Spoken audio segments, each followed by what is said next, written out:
Microsoft Excel, ये नाम तो हम सबने सुना ही है ना? पर क्या कभी सोचा है कि ये जो इतना सिंपल सा दिखने वाला टूल है, वो असल में कितना पावरफुल हो सकता है? तो चलिए आज इसी की दुनिया में एक डुबकी लगाते हैं। अच्छा, चलिए एक सवाल से शुरू करते हैं। जरा सोचिए, ऐसा कौन सा सॉफ्टवेयर होगा जो स्कूल के छोटे से प्रोजेक्ट से लेकर बड़ी-बड़ी कंपनियों के हिसाब किताब तक, मतलब हर जगह काम आता हो? जी हाँ, बिल्कुल सही। इसका जवाब है माइक्रोसॉफ्ट एक्सेल और आज हम इसी की दुनिया को बिल्कुल आसान शब्दों में समझने वाले हैं। तो आगे हम क्या-क्या देखेंगे? पहले तो ये जानेंगे कि एक्सेल आखिर है क्या, फिर समझेंगे कि ये स्प्रेडशीट क्या चीज़ होती है। साथ ही देखेंगे कि ये स्टूडेंट्स के लिए इतना ज़रूरी क्यों है, और हाँ, ये भी सीखेंगे कि इसे इस्तेमाल करना कैसे शुरू करें और ये कैसे हमारे करियर की नींव बन सकता है। तो चलिए सबसे पहले यही जानते हैं कि माइक्रोसॉफ्ट एक्सेल आखिर है क्या और इसकी कहानी शुरू कहाँ से हुई। पता है, एक्सेल कोई नया टूल नहीं है। इसकी कहानी तो 1985 में शुरू हुई थी, जब बिल गेट्स की कंपनी माइक्रोसॉफ्ट ने इसे पहली बार दुनिया के सामने पेश किया था। सोचिए, तब से लेकर आज तक ये कितना जरूरी टूल बना हुआ है। तो सवाल ये है कि इसे इस्तेमाल कौन करता है? सच कहूं तो हर कोई, स्कूलों में स्टूडेंट्स, ऑफिस में कर्मचारी और बड़े-बड़े उद्योगों और बैंकों में एक्सपर्ट्स, सभी अपने डेटा को संभालने के लिए इसी पर भरोसा करते हैं। अब बात करते हैं एक्सेल के दिल की, यानी स्प्रेडशीट की। हो सकता है ये शब्द सुनने में थोड़ा टेक्निकल लगे, पर यकीन मानिए, ये बहुत ही आसान चीज है।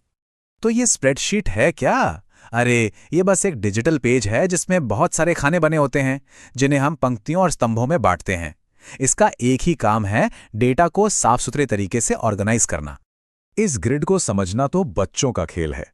देखिए, जो लाइनें बाएं से दाएं जाती हैं, वो हैं रोज या पंक्तियां, और इन्हें हम 1, 2, 3 जैसे नंबर से पहचानते हैं। और जो लाइनें ऊपर से नीचे आती हैं, वो हैं कॉलम्स या स्तंभ, जिन्हें ए, बी, सी जैसे अक्षरों से जाना जाता है। सिंपल।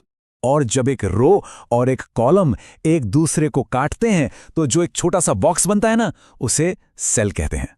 हमारा सारा डेटा, सारा काम इसी सेल के अंदर होता है।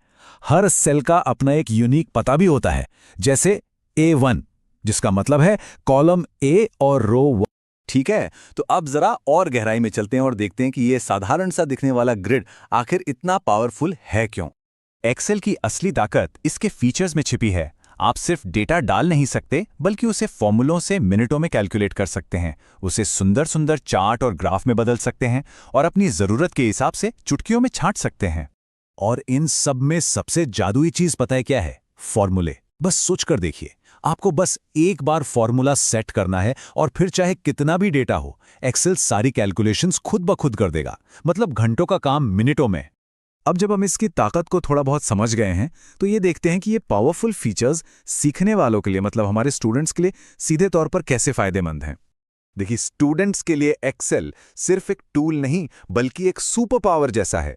इससे मैथ्स के मुश्किल सवाल हल हो सकते हैं, प्रोजेक्ट्स के लिए बेहतरीन चार्ट्स बन सकते हैं, और यहां तक कि पढ़ाई का टाइम टेबल भी मैनेज किया जा सकता है। और ये बात बिल्कुल सच है। एक्सेल की अच्छी समझ होना मतलब भविष्य की पढ़ाई और करियर के लिए एक मजबूत नींव रखना, क्योंकि डेटा को समझना और उसे अच्छे से प्रेजेंट करना, ये तो आज हर फील्ड में जरूरी है।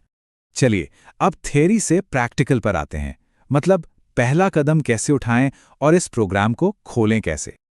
अगर विंडोज कंप्यूटर इस्तेमाल कर रहे हैं, तो एक्सेल खोलना बहुत ही आसान है। या तो स्टार्ट मेन्यू में एक्सेल सर्च कर लीजिए, या डेस्कटॉप पर आइकन है तो उस पर डबल क्लिक कर दीजिए, या फिर रन कमांड में एक्सेल टाइप करके एंटर दबा दीजिए।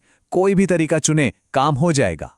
और अगर मैक ओएस यूजर हैं, तो भी ये उतना ही आसान है। फाइंडर में एप्लीकेशन फोल्डर से इसे खोल सकते हैं, या फिर स्पॉटलाइट सर्च का इस्तेमाल करके बस एक्सेल टाइप कर दीजिए। आखिर में आइए ये समझते हैं कि इस टूल को सीखना सिर्फ नंबरों का खेल क्यों नहीं है, बल्कि ये उससे कहीं ज्यादा है। असल बात यह है कि जब कोई एक्सेल सीखता है, तो वो सिर्फ एक सॉफ्टवेयर नहीं सीख रहा होता, बल्कि वो अपनी लॉजिकल थिंकिंग, प्रॉब्लम सॉल्व करने की कला और डेटा को संभालने की क्षमता को भी निखार रहा होता है। तो अब जब शुरुआत का तरीका पता चल ही गया है, तो ये सोचने वाली बात है कि सबसे पहले किस चीज को ऑर्गेनाइज किया जाए। शायद अपने महीने के खर्चे, या अपनी पढ़ाई का शेड्यूल।